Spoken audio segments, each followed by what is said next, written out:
Nós estamos aqui hoje, no Seja Barra, com um convidado amigo querido, Dr. Paulo César Frutuoso. Ele é médium há mais de 40 anos, no Lar de Frei Luiz, em Jacarepaguá, onde ele participa de inúmeros trabalhos de materialização e, como médico oncologista, ele pode falar mais profundamente sobre os casos de materialização, como acontecem.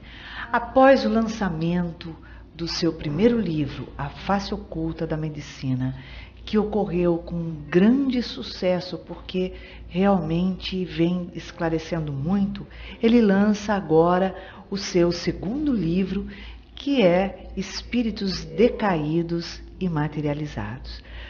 Como vai, doutor Paulo? Seja bem-vindo ao nosso programa. Muito obrigado pelo convite que nos foi feito, em nome do Lar de Frei Luiz, de que nós estivéssemos aqui para buscar trazer algum esclarecimento dentro das nossas possibilidades a todas as pessoas que assistem e que ouvem o seu programa. É uma honra que eu esteja aqui com vocês. Muito obrigada, que bom, é uma honra para a gente, né? Doutor Paulo, me diz uma coisa, como é que surgiu esse livro Espíritos Decaídos e Materializados? Como é que você começou a escrever esse livro? Isso é um projeto antigo e foi um projeto entregue por Frei Luiz ao presidente, na época, Dr. Luiz da Rocha Lima. Ele já tinha escrito 8 livros e esse seria o 9º. Acontece que ele já estava com bastante idade e não teve condições de dar prosseguimento a esse trabalho literário. Por volta de 1995, todo o acervo que ele tinha deixado, as referências bibliográficas e o que eu considero uma joia da coroa, as fotografias de entidades decaídas materializadas, me foram entregues pela nova diretoria para que eu trabalhasse e estudasse a possibilidade de dar prosseguimento a esse trabalho, escrevendo o 9º livro, que seria inicialmente chamado Monstros da Espiritualidade, e que depois que o trabalho ficou pronto, Frei Luiz sugeriu ou pediu que nós modificássemos o nome do livro, tornando-o um pouco mais brando. Então nós optamos pela titulação Espíritos Decaídos Materializados. Foi um trabalho de 18 anos de estudo, de pesquisa, de aprofundamento dentro dos fenômenos de materializações, e eu procurei colocar no texto desse livro um estilo jornalístico, ou seja, nós fomos pesquisando passo a passo tudo o que aconteceu e colocamos no texto. E o livro foi lançado aí em agosto de 2014, e nós já estamos aí com aproximadamente 4.000 exemplares já vendidos, não é? E o interesse está sendo bastante assim, semelhante ao que aconteceu com o primeiro livro, A Face Oculta da Medicina. Outra coisa que eu acharia importante dizer é que nós esperamos muitos anos para que a autorização de Frei Luiz viesse para que esse livro fosse lançado, pela contundência, não é, que ele representa. E hoje eu entendo por quê. Havia necessidade de um aplanamento do terreno que foi feito pelo primeiro livro, A Face Oculta da Medicina, onde nós procuramos descrever cientificamente os fenômenos de materializações. Então havia necessidade, primeiro, da chegada da Face Oculta da Medicina, preparando o terreno para que o segundo livro, Espíritos Decaídos Materializados, ocupasse então o seu lugar. Certo, porque é bem vasto, né, a documentação e as comprovações que tem sobre esses casos de materializações. Inclusive fotos, pesquisas, e isso é uma coisa que são comprovações de que existe algo entre o céu e a terra que é muito maior, muito mais forte do que os nossos olhos podem ver, né? Como é que se dá um caso de materialização? Como é que ocorre esse trabalho, esse efeito? O que é necessário para que possa haver materialização? Porque nós sabemos que hoje em dia não é muito comum, né? Nós sabemos que são pouquíssimos locais que ainda trabalham com materialização hoje. Então, como é que se dá o preparo desse trabalho? Bem, para que haja a materialização de um espírito, você precisa da presença de um sensitivo muito raro, chamado médium de efeitos físicos. São sensitivos que foram estudados por grandes cientistas no passado e que são indivíduos que entram em transe mediúnico com muita facilidade. Para que fique bem claro, eles desmaiam. E quando estão nesse transe, começam a exalar pelos orifícios naturais do corpo, nariz, boca, ouvidos, poros cutâneos, um fluido energético que foi batizado por Charles Richet, um dos grandes pesquisadores, inclusive detentor de prêmio Nobel de Fisiologia e Medicina pela descoberta da resposta anafilática, como ectoplasma. Então, essa é a condição fundamental. Segundo, as pessoas que acompanham o médium num fenômeno de materialização precisam estar muito bem conscientizadas da responsabilidade que é estar presente ao encontro desse. Porque esse fluido energético chamado ectoplasma, ele é sensível ao próprio pensamento. Então nós não podemos estar presente a uma reunião dessa pensando nas dificuldades que nós temos na nossa casa, nas dificuldades que nós tivemos na semana do nosso trabalho. Porque isso vai prejudicar o fenômeno. Muito bem. Então, por que são fenômenos tão raros? Primeiro, porque são médiuns muito raros. Segundo, porque são médiuns muito difíceis de serem desenvolvidos. Terceiro, porque é muito difícil você conscientizar uma assembleia ou uma assistência que acompanhe esse médium durante um fenômeno de materialização. Determinadas condições especiais também são obrigatórias. O ectoplasma é muito sensível aos fótons da luz branca, seja ela artificial, seja ela natural. Então, os fenômenos de materializações ocorrem na escuridão completa. Se nós estamos na escuridão completa, como é que nós veremos uma entidade espiritual materializada? Porque quando ela se materializa, de acordo também com a sua evolução, ela tem o seu corpo luminoso, como se fosse um astro. Então, todos que estão presentes na reunião verão a entidade materializada. Que fique bem claro aqueles que estão tendo contato, no momento, com o fenômeno da materialização de um espírito. Quando o espírito se materializa, não é somente o médium vidente que o vê, todos os veem. Se ele falar algo, todos ouvirão. Se ele exalar algum odor, todos captarão pelo olfato. Se ele se deixar tocar, nós o sentiremos. Se ele for fotografado, ele aparecerá na fotografia. Ou seja, ele está materializado novamente no nosso meio. Me parece que isso traz bastante, assim, coincidências com o que aconteceu com Jesus após o 3º dia da sua crucificação. Ele aparece aos discípulos, ele aparece a Maria Madalena, ele aparece aos 500. Nos parece que o que aconteceu foi uma materialização do seu espírito através também da ectoplasmia, porque todos os seus médiuns eram poderosos médiuns, todos os seus discípulos eram poderosos médiuns. E, evidentemente, havia também neles a mediunidade de efeitos físicos. São fenômenos que trazem a comprovação inequívoca para aqueles que participam, para aqueles que estudam, de que nós somos simplesmente espíritos que utilizamos durante alguns anos, algumas décadas, um veículo físico que nós chamamos corpo, para que possamos interagir com o universo onde nós estamos habitando. Quando eu passar pelo fenômeno natural da morte, simplesmente haverá uma separação entre o meu corpo espiritual energético, que transmite vida a esse corpo físico, e o meu veículo físico. Mas eu continuarei existindo. eu frequento e estudo e pesquiso os fenômenos de materializações há 40 anos. Então, eu não tenho mais dúvidas. As minhas convicções hoje que eu adquiri são inabaláveis. Porque uma coisa é você ler um livro que vai descrevendo que não existe morte, que nós continuaremos existindo como espíritos desencarnados. Mas outra coisa é você ler isto e depois comprovar fisicamente e até cientificamente que todos esses ensinamentos são verídicos, são verdades. Nós somos seres eternos. Nós estamos aqui temporariamente, mas continuaremos existindo, porque esses espíritos que se materializam nas nossas reuniões, ontem tiveram um corpo igual ao nosso. E por terem passado pelo fenômeno natural da morte, não deixaram de existir.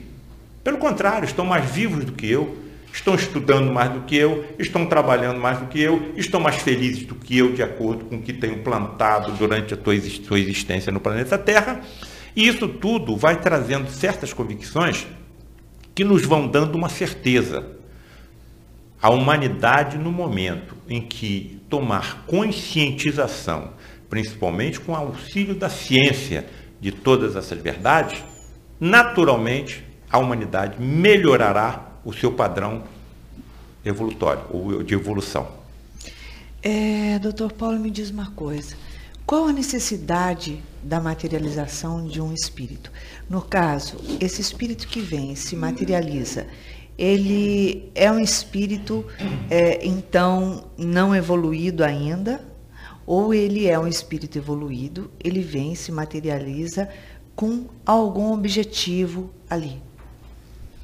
Bom, o principal objetivo das materializações que ocorrem no lar de Frei Luiz é o atendimento de pacientes graves, pacientes que a medicina convencional pouco pode fazer.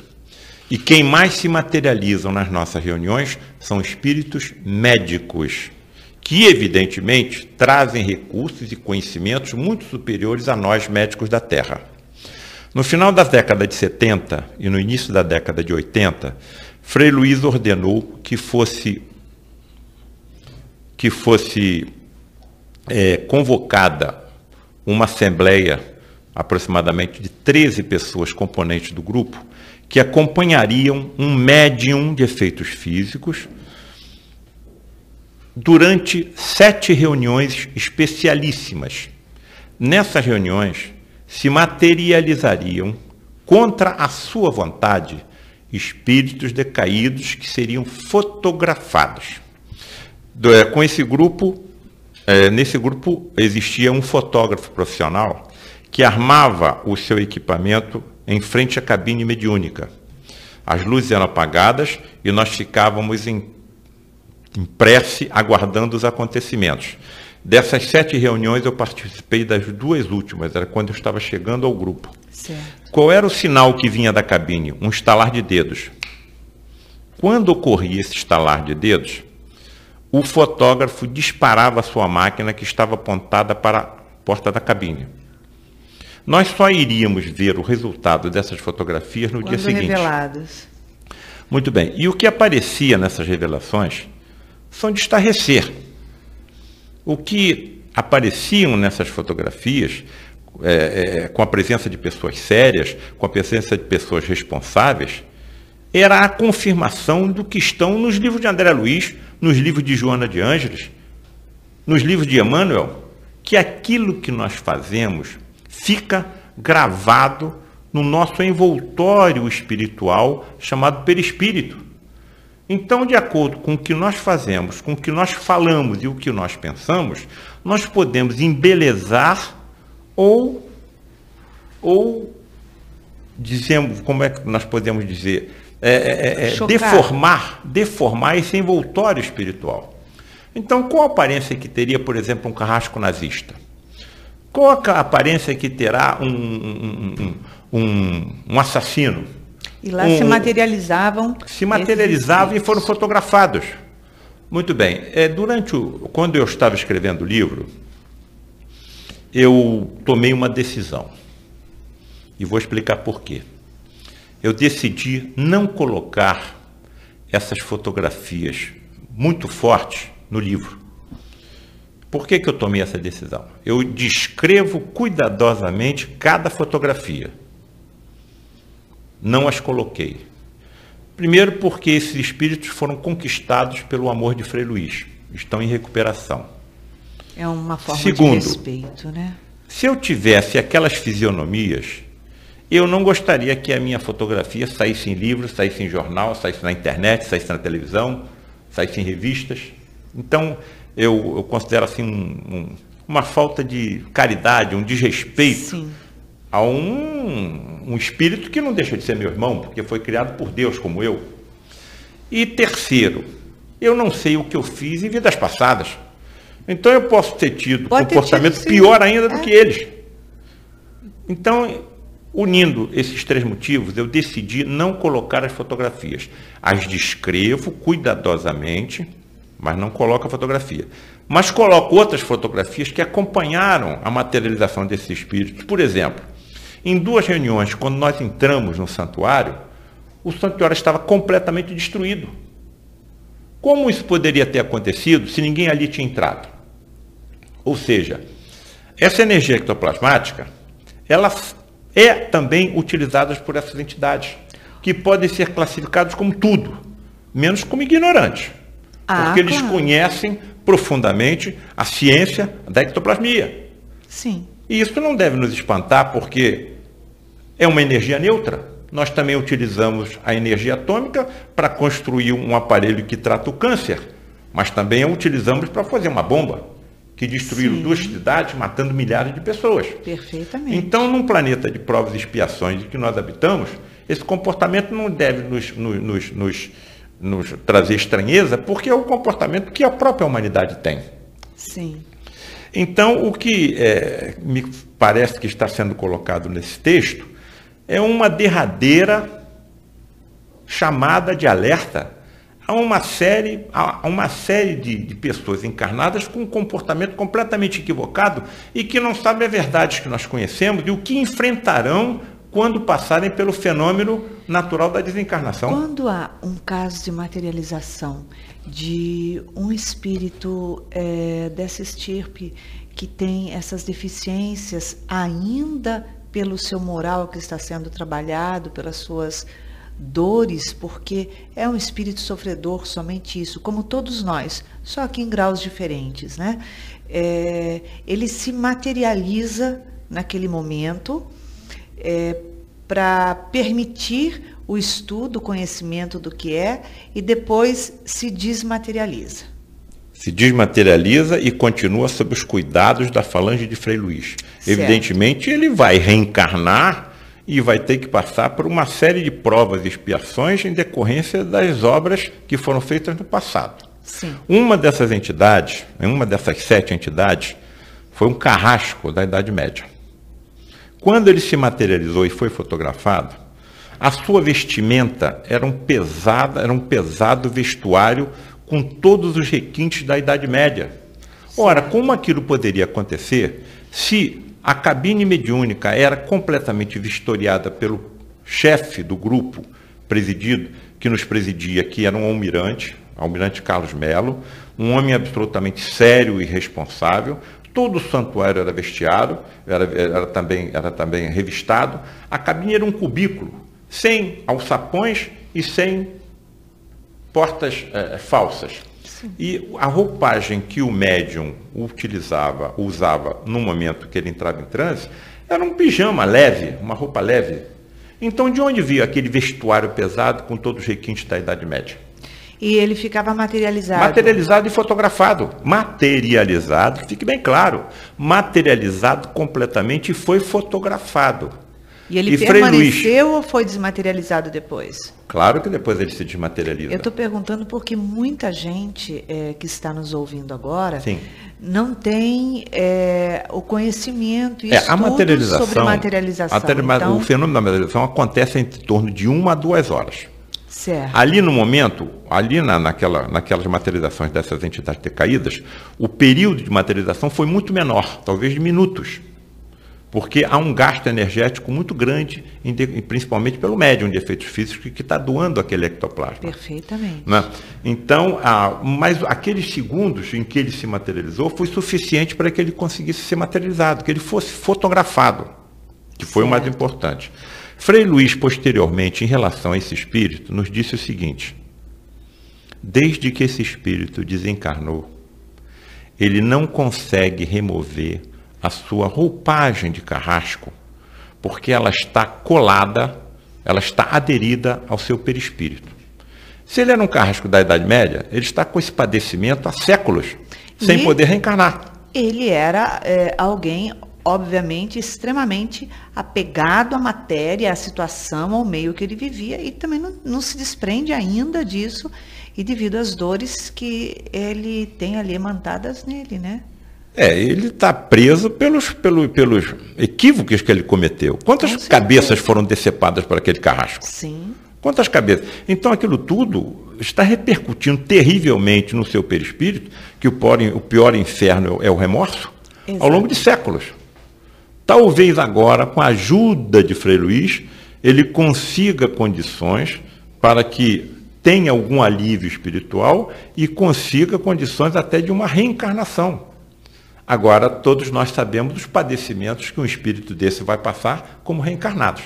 Com certeza. Todos nós sabemos, basta que nós saiamos pelas ruas, que nós vejamos o que colhem aqueles que fizeram atos assim, que levam ao sofrimento do semelhante da natureza, não em vidas passadas. Perfeitamente. Eu acredito que na hora que a ciência comprovar todas essas verdades, nós vamos ter uma ferramenta muito poderosa para alavancar a evolução da nossa humanidade como um todo.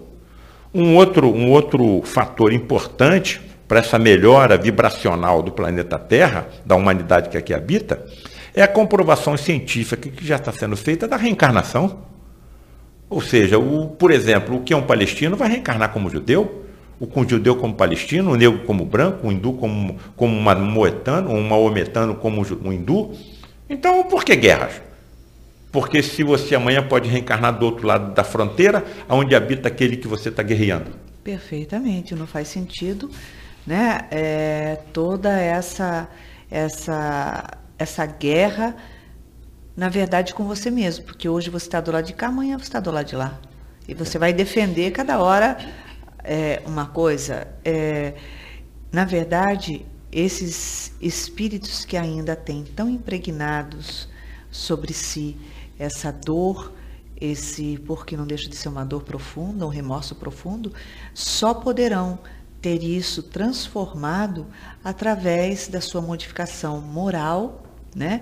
Da sua transformação e da oportunidade encarnatória, porque ele não tem uma recuperação na espiritualidade a não ser na matéria, né? Bem, todos esses espíritos, como nós, são eternos. Sim. O primeiro passo, o arrependimento. Perfeitamente. Segundo passo, eles vão precisar de auxílios poderosos, de espíritos muito evoluídos, que os prepararão para futuras reencarnações.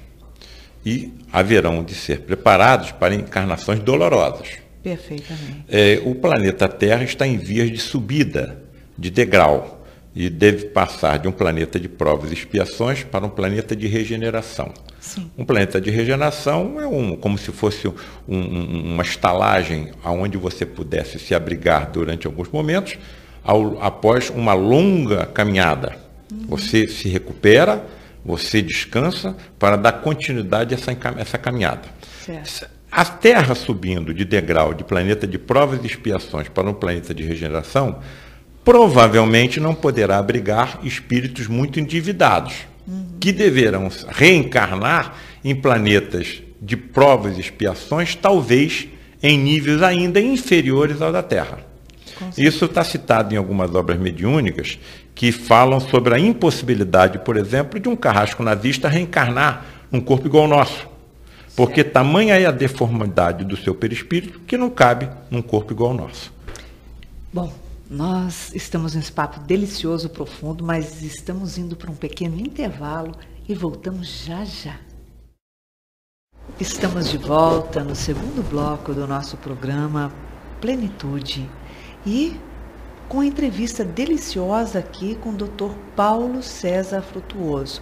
E nesse segundo bloco, nós vamos focar um pouquinho mais na área do tratamento. Como é que acontece isso? Voltando então aqui à nossa conversa, ao nosso bate-papo. Doutor Paulo, fala pra gente o seguinte, como o senhor disse logo no primeiro bloco, que há ainda alguns trabalhos de materializações, mas no caso de doenças extremamente graves, né? Como é que acontece isso? No caso de uma pessoa com uma doença gravíssima e que não há mais recursos na medicina convencional, na medicina da matéria, e busca-se uma chance no tratamento espiritual. Como é que se dá esse trabalho? Se é materializado, no caso de um tumor, por exemplo, e há a chance de recuperação do paciente? Como é que funciona esse trabalho? Bem, o que nós deixamos bem claro a todos os pacientes que são levados nas nossas reuniões é que não existem milagres. Perfeitamente. E também não prometemos nenhuma cura milagrosa. Né? Para Deus nada é impossível. Sim. A grande maioria, para não dizer todas, as doenças, principalmente as doenças genéticas, e o câncer faz parte das doenças genéticas, é a mais frequente doença genética que nós conhecemos, ela tem origem no perispírito. Sim. Ou seja, naquele envoltório energético que reveste o espírito, cuja composição para nós é um completo mistério. Ninguém sabe como é composto o espírito. Em relação ao perispírito, fala-se numa composição semimaterial ou numa composição antimaterial. A antimatéria comporia o perispírito. E ali estaria gravada todas as nossas impurezas que ali foram colocadas por nós próprios, de acordo com o que fizemos, com o que falamos e até com o que pensamos. Então, os tumores, o câncer, seria uma forma de remoção, um aspirador das impurezas existentes no espírito. É nesse perispírito que essas entidades materializadas atuam. Eles trazem instrumentos energéticos, luminosos, e a própria luminescência que exala dos seus corpos é utilizada na limpeza desse perispírito. Muitas vezes, ou todas, esses benefícios no perispírito repercutem no corpo físico. Em alguns raros casos, se consegue uma cura, através da associação da medicina espiritual com a medicina terrena, com a medicina material, que é aquela que eu, como cirurgião, exerço. O que eu coloco no nosso livro, A Face Oculta da Medicina, é que existem duas formas de tratamento de qualquer doença. Aquela do corpo material que nós médicos da Terra exercemos. Mas, sem percebermos, nós estamos sempre acompanhados também por colegas espirituais, que enquanto nós estamos cuidando do envoltório físico, do corpo carnal, eles estão cuidando do corpo espiritual e do perispírito. Então nós levamos os pacientes, eles são colocados em leitos, o médico espiritual se materializa, sai da cabine e banha o corpo do enfermo com essa luminescência que sai do corpo próprio do espírito ou dos instrumentos, sabe lá Deus de onde, eles trazem. Em algumas oportunidades raras, cirurgias na acepção da palavra também são realizadas com extração de peças defeituosas, como válvula mitral, em que eu descrevo no livro A Face Oculta da Medicina, e tumores. Nunca vi em nenhuma dessas reuniões, seja pelos espíritos materializados, ou sejam com os espíritos super corporizados, o que nós chamamos de encarnação ou superincorporação, em que o espírito toma completamente o corpo do médium, e o médium depois da reunião nada se lembra. Eu nunca vi em nenhum desses tratamentos, embora presencie sangramento, extração de tumores e partes defeituosas, a utilização de qualquer instrumento metálico. Eles não utilizam tesoura, eles não utilizam canivete, eles não utilizam arame, eles não utilizam bisturis, eles não utilizam nada. Mas o que eu vejo é a corpo. mão do médium, a mão do espírito e, pelo que eles nos informam, a potência da sua força mental. Eu acho que era assim que Jesus atuava. A força mental de Jesus era capaz de tudo, através das energias que ele conseguia manipular com a sua sabedoria, porque ele aprendeu a fazer aquilo tudo, na cura dos leprosos, na cura dos cegos de nascença, na cura dos aleijados, etc, etc, etc. Eu costumo sempre dizer nas minhas palestras e nas minhas entrevistas que ninguém pode curar um leproso sem conhecer a existência de um micro-organismo chamado bacilo de Hansen. Ninguém pode fazer um cego de nascença enxergar sem conhecer toda a fisiologia e anatomia de um globo ocular, uma das mais complexas estruturas que a biologia conhece. Ninguém pode fazer um aleijado ou um paralítico andar sem conhecer toda a estrutura muscular, nervosa e óssea do corpo humano. Se há 2000 anos ninguém conhecia isso, aonde foi que Jesus aprendeu? Só pode ter aprendido com outras civilizações que nem mais existem, em planetas que nem mais existem, mas que ele aprendeu ao longo do tempo. Eu, como médico, gostaria também de aprender como ele atuava. E, evidentemente, uma vida não é suficiente para tamanho aprendizado. Então, ele usava uma ciência que nós ainda não alcançamos. Porque ele também não fazia milagres. Ele sabia fazer o que ele aprendeu.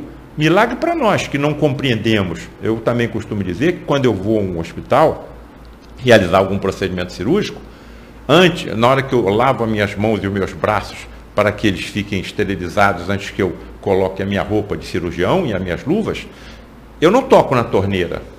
Eu passo a mão em frente a uma célula fotoelétrica e, sem que eu toque em nada, a água sai da torneira. Se eu tiver um selvagem ou uma criança ao meu lado, é provável que ele pense que eu fiz um milagre. Perfeitamente. Não existe milagre, existe aquilo que ainda não é comum. Exatamente. Agora, imagina na época de Jesus, né, que não se conheciam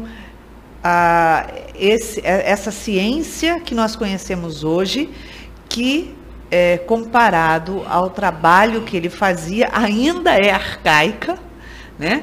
Então, você imagina, naquela época, as coisas que ele fez. E até hoje, 2000 anos depois, nós ainda não entendemos, não compreendemos e não temos a consciência do que é que foi feito na época, né? Nós ainda não enxergamos. Através desses casos de materializações, ou seja, um tumor que é materializado num caso de uma pessoa extremamente grave e que a medicina material não tem mais nada que possa ser feito, ou seja, não há mais esperança. Esse tumor, ele é materializado. Ele é desmaterializado no paciente e rematerializado do lado de fora do paciente. E eles deixam bem claro que só deixam essa rematerialização acontecer para que aumente a nossa fé. Porque eles simplesmente sabem como desintegrar o tumor, desintegrar uma placa de ateroma que esteja obstruindo uma artéria coronária. Eles podem desmaterializar um cálculo no nosso rim, na nossa vesícula. Mas simplesmente eles deixam em alguns momentos para aumentar a nossa fé, para que nós tenhamos certeza e o paciente que alguma coisa aconteceu. Sim. Não há necessidade da rematerialização de um tumor, de um cálculo, de uma placa de ateroma fora do paciente. Agora, isso acontece. Eu me coloco muito claramente na mesma posição dos discípulos de Jesus. Eles não entendiam nada do que ele fazia. Mas se não fosse pelo testemunho dessas pessoas, nós nem saberíamos que Jesus existiu. Sim. O que eu coloco nos meus livros é um testemunho para que aqueles que venham depois de mim vejam ou tomem conhecimento do que eu vi e deem continuidade a essas observações e aprofundamento dessa nova ciência que está surgindo na medicina. Perfeitamente. No Seja Barra, nós também temos o tratamento espiritual que acontece. E nós tivemos inúmeros casos de cura, mas um especificamente que a gente vai relatar tem a ver. O que acontece? Um senhor que tinha um tumor no pulmão tamanho T4, né, que seria o tamanho de uma laranja, né, o local que estava não cabia cirurgia, não tinha como retirar, Então, o que ele fazia era um tratamento de quimioterapia, mas a gente sabe que é paliativo, ou seja, para segurar, para que não aumente e, quiçá, a oportunidade, por Deus, de regredir, né? Ele fazia somente essa quimioterapia para controlar. E começou a fazer tratamento espiritual, ou seja, e ele não era espírita, não acreditava em nada disso, mas ele ia porque a filha fazia questão de levá-lo. E passado um tempo da quimioterapia, 2 meses, 3, ele passou por uma revisão médica e o médico fez todos os exames, as radiografias, o que era necessário para saber se tinha conseguido segurar o crescimento desse tumor ou não. E para surpresa do médico, só ali apareceu uma cicatriz de 2 milímetros. Não tinha mais esse tumor. Aí o médico perguntou para ele, né, o senhor operou, né? O senhor fez a cirurgia, tirou o tumor. Ele falou, não operei não. Ele falou, não, operou, porque está aparecendo aqui uma cicatriz de cirurgia de 2 milímetros, 2 centímetros. E aí ele falou, não operei não. Na verdade, o que ele estava fazendo era o tratamento espiritual. E no tratamento espiritual a gente sabe que ocorre essas cirurgias absurdamente e o paciente nem se dá conta. Ele sai muitas vezes atordoado, tonto, enfraquecido de um tratamento espiritual. Ele passa por um pós-operatório, só que ele não sabe que é um pós-operatório, ele só tem alguns sintomas. E num caso desse, que acontece nos tratamentos espirituais de inúmeras casas espíritas, não há a materialização desse tumor. Ou seja, teve a cirurgia, a desmaterialização desse tumor e não houve a materialização novamente.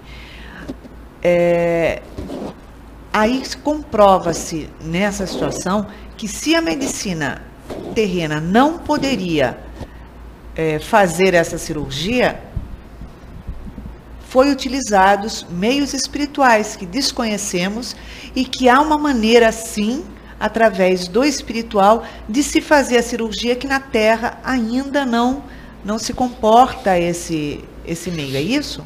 Não, eu acho que faria uma pequena correção. O que muito provavelmente aconteceu aí foi, mais uma vez, uma demonstração da associação das duas medicinas. Sim. O tratamento foi feito, me parece, pela quimioterapia. Como ele vinha, mesmo sem acreditar, recebendo também energias espirituais, o que me parece que foi que aconteceu uma potencialização do tratamento material que ele vinha fazendo pelas energias espirituais que ele recebeu. Então, essa potencialização dos medicamentos que estavam utilizando fez com que ocorresse uma regressão, assim, de certa forma, bastante diferente da maioria dos pacientes que apresentam casos iguais ao dele. Certo. Então, se nós tivéssemos, vou supor, 100 pacientes iguais a ele, que só são submetidos a uma quimioterapia, e se nós tivéssemos outros 100 pacientes iguais a ele, que tivessem sido submetidos a essa quimioterapia, e mais o tratamento energético espiritual que ele recebeu aqui e em outros grupos sérios, eu quase com certeza, ou com certeza, digo que esse segundo grupo apresentaria um resultado melhor do que o primeiro. Porque há uma associação de energias. Não diria que teria havido uma cirurgia ali. O que eu acho foi que houve uma potencialização do tratamento clínico que ele recebeu e com resultado superior ao que nós observaríamos se tivesse sido feito somente a quimioterapia. Porque o que a gente sempre orienta a todos os pacientes, que mesmo fazendo um tratamento espiritual, que ele não deixe momento algum de tomar qualquer medicação orientada pelo seu médico. Isso é fundamental. Porque o que acontece? O problema dele está no físico e ele tem que tratar do físico. O espiritual vai tratar do perispírito e de inúmeras situações. Pelos médicos espirituais. Potencializando o que é físico. Então, a pessoa não pode deixar de tomar as medicações, né? Agora, no caso de ter ficado uma cicatriz, o médico disse a ele, o médico falou a ele, não, o senhor fez aqui uma cirurgia, porque aqui está a cicatriz de uma cirurgia. Eu não sei o que o senhor fez aí, mas olha só, se o senhor não fez a cirurgia, o senhor agradeça a Deus que teve um milagre aí. E a gente sabe que milagre deixar uma prova material do tratamento espiritual que ele recebeu. Ou seja, acorda, né, para o médico acordar também, olha só, existe mais alguma coisa. Exatamente. Né? É muito interessante nós vermos que até os médicos que não acreditam são auxiliados, né? Muito. Por esses colegas do outros planos de existência, que humildemente nem deixam perceber essa ajuda que todos nós recebemos. Então eu costumo dizer para os meus alunos que é impossível nós manipularmos a quantidade de detalhes necessários para chegarmos a uma decisão diagnóstica e uma decisão terapêutica. A coisa vem na nossa mente, muitas vezes sem nós percebermos de onde veio. É lógico que nós estamos acompanhados, é lógico que eles estão manipulando os conhecimentos que nós trazemos na nossa mente, dessa e de outras vidas, e fazem aflorar a nossa consciência, a melhor conduta de acordo com o caso que nós estamos tratando. Isso é fantástico. Exatamente. Cada vez mais vai se aprimorando na medicina material, no nosso corpo médico, físico aqui, e com a medicina espiritual, que é muito mais avançada do que a nossa. Cada vez mais é necessário o tratamento espiritual para o auxílio dos tratamentos terrenos. A medicina do futuro, a medicina do futuro vai utilizar muito mais esses recursos espirituais do que hoje. Os médicos do futuro serão médiuns. Nós não necessitaremos no futuro os equipamentos que necessitamos hoje para diagnósticos, para a verificação do interior do corpo dos nossos pacientes. Pela nossa mediunidade, isso está mais ou menos descrito no livro A Face Oculta da Medicina, nós podemos vislumbrar o interior dos nossos corpos sem ultrassonografia, sem tomografia computadorizada, sem ressonância magnética, sem raio-x, porque pelos nossos dotes mediúnicos super desenvolvidos, nós vasculharemos o interior dos corpos dos nossos pacientes. E também, com a energia ectoplasmática existente em todos nós, os médiuns de efeito físico são seres humanos iguais a nós. Sim. Por que eles expelem com mais facilidade o ectoplasma do que nós? Porque apresentam um dos envoltórios fluídicos diferente do nosso, mais fenestrado. Sempre são espíritos muito endividados. Mas essa energia, esse ectoplasma também está dentro de mim. Então, no futuro, nós saberemos e aprenderemos isso em escola de medicina. Isso será estudado, será uma ciência profunda que será pesquisada e ensinada em universidades médicas. E aqueles que terão o seu ADN vasculhado e que se encontrarão determinadas tendências da mediunidade, serão desenvolvidos como médicos médiuns em faculdade de medicina e saberão precisamente como e aonde atuar em cada corpo humano. E outra coisa importantíssima, será levada em consideração por que cada paciente está apresentando aquela doença. Porque nós poderemos estudar o que aconteceu nas vidas passadas daquele paciente, porque não é a primeira vez que ele está reencarnando e nem vai ser a última. Não, de jeito nenhum.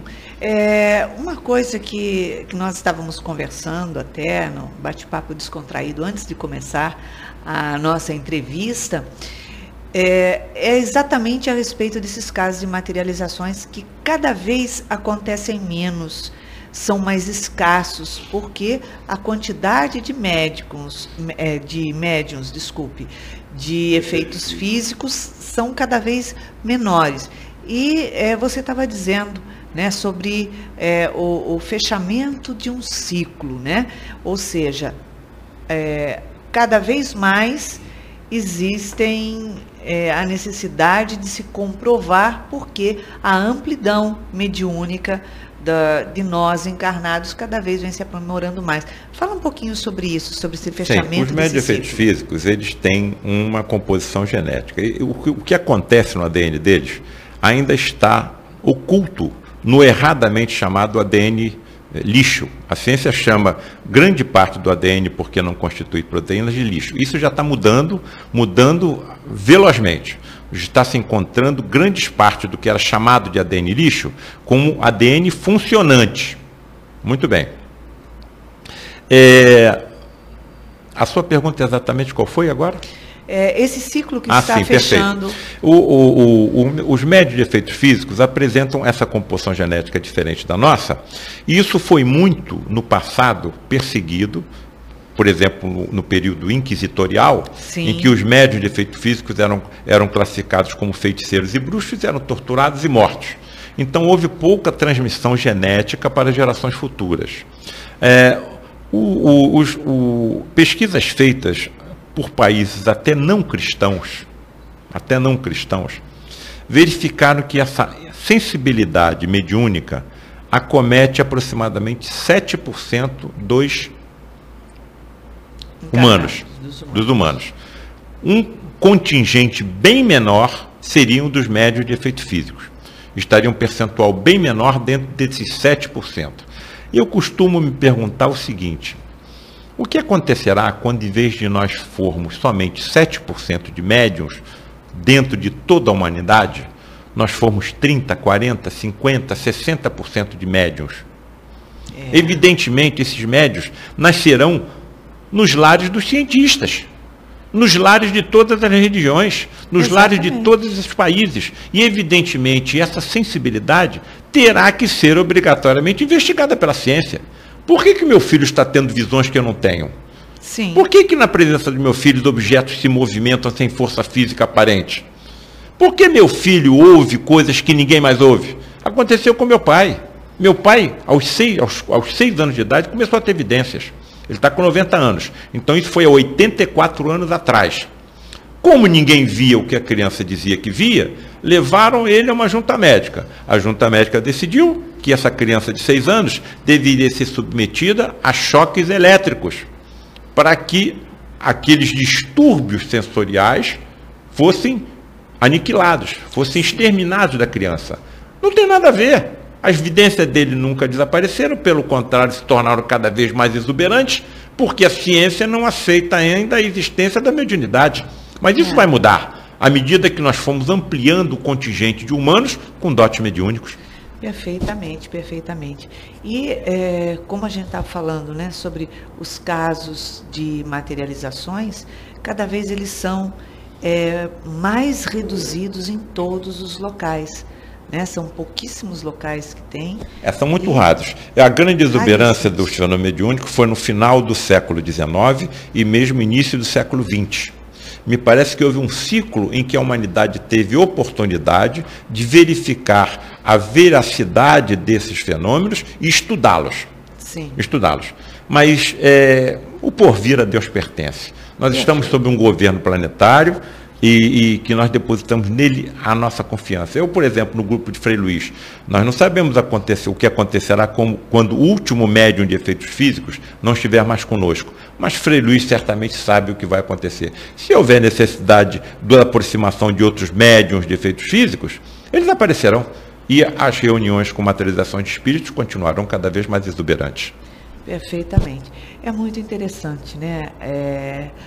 O espiritual e o material trabalhando juntos, embora a evolução do espiritual é muito maior do que a nossa aqui encarnado, porque a gente fica limitado. Limitado. A ciência só conhece 4% do que acontece no universo. Sim. A ciência não conhece o que acontece em 96% do universo. E eles classificam como energia negra e matéria negra. Então, se a ciência não conhece 96% do que acontece no plano material, como é que nós vamos exigir o conhecimento mais amplo no plano espiritual? Mas nós temos a eternidade pela frente, né? É isso aí. Nós estamos no finalzinho do nosso programa e pedimos a você, Dr. Paulo, que deixe uma mensagem, um recadinho aos nossos ouvintes. Eu deixo a mensagem a todos esses que padecem de algum sofrimento físico, que não percam a esperança, que lembremos que nós somos seres eternos. Nós estamos passando por determinadas provas, mas essas provas são provas passageiras. Nós somos seres fora do nosso habitat. Nós não estamos no nosso habitat. Nosso habitat não é esse plano físico. Para todo lado que nós nos voltamos, nós vemos algum sofrimento. É isso que Deus preparou para nós. E nós voltaremos mais cedo ou mais tarde para o nosso habitat. Nosso habitat é o plano espiritual. Nós estamos aqui de passagem. Orem pelos seus médicos, mesmo que eles não acreditem, eles estarão acompanhados. E aqueles que me derem a honra de ler o livro A Face Oculta de Medicina e gostarem, presenteiem seus médicos com esse livro, para que eles percebam que, mesmo não acreditando, não estão desacompanhados, porque a saúde humana é muito importante para o plano espiritual. Não é qualquer um que é médico, nós fomos apontados pelo dedo de Deus, e a nossa responsabilidade é enorme. É uma responsabilidade que só quem é médico sabe. Um cirurgião, que é o meu caso, só um cirurgião sabe o que passa um cirurgião. Muito obrigada, Dr. Paulo. A gente está aqui entrando em plenitude cada vez mais, diariamente, aproveitando essa oportunidade única